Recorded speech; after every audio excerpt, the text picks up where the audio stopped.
ቤተሰቦች እንዴት ናችሁ? ሰላም ናችሁ? መልካም ሰላም አለው አልሐምዱሊላህ። እንግዲህ ዛሬ እንደሰማችሁት ነገር ወደ ሀቢባ ቤት ሂዷል።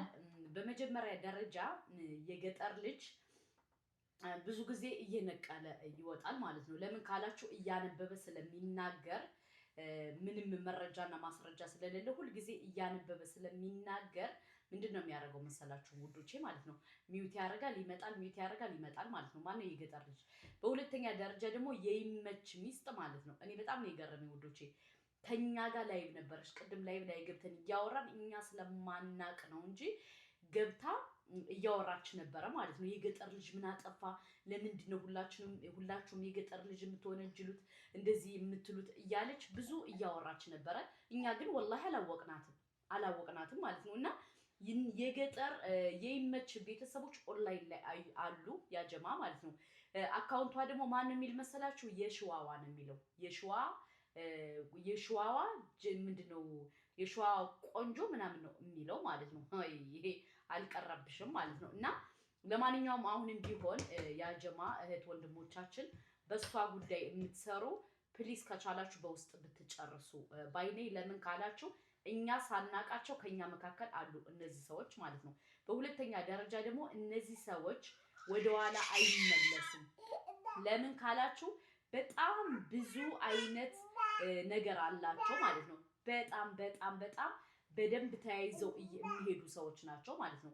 በሶስተኛ ደረጃ ምን አለ መሰላችሁ? ከፍትፍቱ ፊቱ ይላል ያገሬ ሰው ማለት ነው። እና ይህ ነገር የገጠር ልጅ ምን አረገ፣ ምን አጠፋ፣ ምን እንደዚህ ያለ እያለች ነው እየተናዘዘሽ የቆየሽ ማለት ነው። እና ፕሮፋይሏ የሸዋዋ ንግስት ይላል። እሷ ማናት? የይመች ሚስት ናት ነው ያለ አንድ ወንድማችን። እውነት ለመናገር እኔ እቺ ልጅ ወላሂ በጣም ያሳዘነችኝ ሀና ማለት ነው። ማንም ሰው በቃ ተጫወተባት፣ ገባችሁ? ተጫወተባት። በሁለተኛ ደረጃ ደግሞ የዚች ልጅ ሀቅ የሚወጣው የገጠር ልጅ ሲያዝ ነው። የገጠር ልጅ ካልወጣ፣ የገጠር ልጅ ካልተያዘ እሱ መቼም አይወጣም። ገባችሁ? የገጠር ልጅ መያዝ አለበት። ገባችሁ? እውነት ናት፣ ውሸት ናት። በሁለተኛ ደረጃ ደግሞ አይታችሁት ከሆነ የገጠር ልጅ እያነበበ ነው የሚናገረው። እያነበበ ነው የሚናገረው ማለት ነው። ለምን ካላችሁ በደንብ ራሱን ጠንቅቆ ያውቃል ማለት ነው። በደንብ ራሱን ጠንቅቆ ያውቃል። በሶስተኛ ደረጃ ደግሞ እውነት ማለት አለባችሁ። ገባችሁ? እውነት ማለት አለብን። እውነት እስካላልን ድረስ ነገ ወዲያ ምንድነው የምንሆነው? ተያይዘን እናልቃለን። በሶስተኛ ደረጃ ደግሞ ዛሬ ብትደባብቁት ነገ ብትሸፍኑት ዛሬ እንትን ብትሉት እመኑ፣ ወላሂ ከምሬንም ነግራችሁ የዚች ልጅ ነገር ከቤታችሁ ይገባል። ገባችሁ? ነገ ወዲያ ላይ ዛሬ እውነትን ደብቃችሁ ዝም ብላችሁ ነገ ወዲያ ላይ እውነት ትወጣለች። እውነት ሁልጊዜም እውነት ናት ማለት ነው። ስለዚህ እውነትን ልደበቁ አትጣሩ። ገባችሁ? በሶስተኛ ደረጃ ደግሞ ከሀቢባ ቤት ከገባ ሀቁ ይወጣል ምናምን እያላችሁ ነበር። እኔ ግን አላሁ አለም አላመንኩበትም። ገባችሁ? ልጅቱ ወይም ደግሞ የይመች ዘመድ ለምን ከሀቢባ ቤትና ወይ ከመብረቆ ቤት እንዲሆን ለምን ፈለገች? ይህን ነው ማሰብ ያለባችሁ። በሶስተኛ ደረጃ ደግሞ ልንገራችሁ፣ የፈለገ ነገር ቢሆን የዚች ልጅ ነገር የኢትዮጵያ ሕዝብ እንትኖ እንዳለው ማለት ነው። የኢትዮጵያ ሕዝብ በጣም ብዙ ነገር አለ። ገባችሁ? በጣም ብዙ ማለት ነው። እና ምድላችሁ ፈልጌ መሰላችሁ በጣም ብዙ ጣጣና ምንጣጣው ምን እንደሆነ ታውቃላችሁ? በጣም ውስጡ የተደባበቀ ነገር ነው። ልክ ሀቢባ እንዳለችው በጣም ብዙ ሰዎች አሉ ማለት ነው። በጣም ብዙ ማለት ነው። እና ለማንኛውም ከሀቢባ ቤት እንዴት መጣ ካላችሁ ደግሞ እኔ ልመልስላችሁ። የቅልቦች ሄደው ስለነገሩት ከሀቢባ ቤት ስለመጣ ነው። አለቀ ደቀቀ እንጂ። እና ለማንኛውም አሁንም ቢሆን የልጅቱን ሀቅ አላህ ያውጣላት። እኛም የምንለው አሁንም ነገም ዛሬም ነገም ወዲያም የልጅቱን ሀቅ አላህ ያውጣ ነው። ከቻላችሁ ደግሞ እውነቱን አውሩ። በሶስተኛ ደረጃ ደግሞ የገጠር ልጅ አሳዝኑኝ፣ የገጠር ልጅ እንደዚህ ብሎ የምትሉ ነገ ወዲያ እመኝ፣ አስረግጬ ነው የምነግርሽ፣ ነገ ወዲያ ከአንቺ ቤት ይገባል። ስለዚህ አጋልጣችሁ ስጡ። ገባችሁ?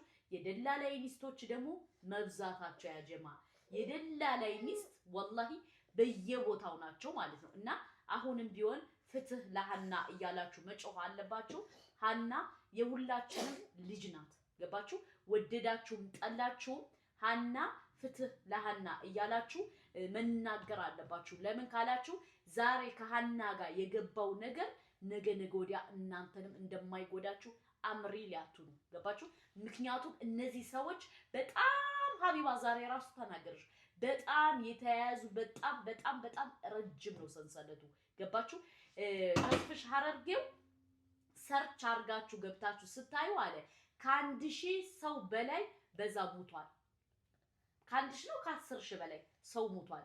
ሰርች አርጉና እንዳለ ጎግል ላይ የምታዩት ሱብሃነክ እና ለማንኛውም የሀና ጉዳይ የሁላችንም ጉዳይ ነው። ለማንኛውም ይኸውላችሁ አንድ ነገር ልንገራችሁ። የፈለገ ነገር ቢሆን እውነት ሁልጊዜም እውነት ነው። እውነት ተደብቆ አይቀርም። ገባችሁ? አሁንም ቢሆን የገጠር ልጅ ያውቃል፣ ኦፍ ኮርስ ያውቃል። የገጠር ልጅ ግን በእነሱ ስለመጣ በእነሱ እንትን ስላለ አይናገርም ልጆቼ ማለት ነው። እና አሁንም ቢሆን ፍትህ ለሀና እያላችሁ ሶሻል ሚዲያውን አጥለቅልቁት። ወሰላሙ አለይኩም። ነገሩ ወደ ሀቢባ ገብታበታለች። በመጀመሪያ ደረጃ የልጅቱን ሀቅ አላህ ያውጣላት። ቅድም ላይቭ ላይ ገብተን እያወራን የይመች ሚስት ማለት ነው መጣች። እኛ ስለማናቃት ምንድነው የገጠር ልጅ ምን አረገ ምናምን እያለች በጣም ትከራከራለች ማለት ነው። እና መጨረሻ ላይ አንድ ወንድም ያስገቡኝ ይላል። እኛም አላወቅንም ነበር። መጨረሻ ላይ ስናያት ማለት ነው ገባችሁ? መጨረሻ ላይ ስናይ የሆነ ልጅ መጥቶ ሲነግረን ልጅቱ እንትን እንደሆነች ምንድነው የሚባለው በአላ የይመች ሚስት እንደሆነች መጥቶ ነገረን የሆነ ልጅ። በዚሁ አጋጣሚ ልንገራችሁ የይመች ሚስትና የይመች ምናምን እዚህ ኦንላይን ላይ ናቸው። ገባችሁ? እኛ ዝም ብለን ብዙ ነገር እናወራለን እንጂ እነሱ ከዚህ ላይ ኦንላይን ላይ ያሉ ወላሂ የገጠር ልጅ ምን አጠፋ ምን አረገ ምን አድርግ ነው የምትሉት ምናምን እያለች በጣም ብዙ ታወራለች። ገባችሁ? እኛ ደግሞ አላወቅንም። እውነት ለመናገር አንድ የሆነ ወንድሜ ነው እንግዲህ ምን አለ መሰላችሁ የገጠር ልጅ የይመች ሚስት ናት አለው። ለምን ካላችሁ ለገጠር ልጅ እየተጨቃጨቀች ነበር። የገጠር ልጅ ምን አጠፋ፣ የገጠር ልጅ ምን አረገ፣ የገጠር ልጅ ምንም አላረገም እያለች ነበረ። ገባችሁ? እና ለማንኛውም እኔ በጣም ነው ያሳዘነች ልጅቱ። አላህ የልጅቱን ሀቅ ያውጣላት። በዚሁ አጋጣሚ ሀቢባም ይዘዋለች። ከለም ያዘው ሳይሆን ምን አለ መሰላችሁ ማንኛውም ሰው ለመፈመስ ነው። በተለይ መብረቁም ለመፈመስ ነው ሲጣጣርባት የነበረው። ገባችሁ? ጥቅሙ እሱ ስላላገኘው ብቻ ምን እንዳረጋ አይታችኋል ማለት ነው። ገባችሁ? የኦሮመኛ ተናጋሪ ይዞ መጥቶ የኦሮመኛ ተናጋሪ ምን አለ ሚስቴንና ልጄን አስይዛለሁ ደላላዩን አሳልፈ ስጠኝ። ሲጀመር እኔ በጣም ነው የምትገርሚኝ። ከምሬ ነው የምነግራችሁ ወላሂ ከዘረኝነት ይቅር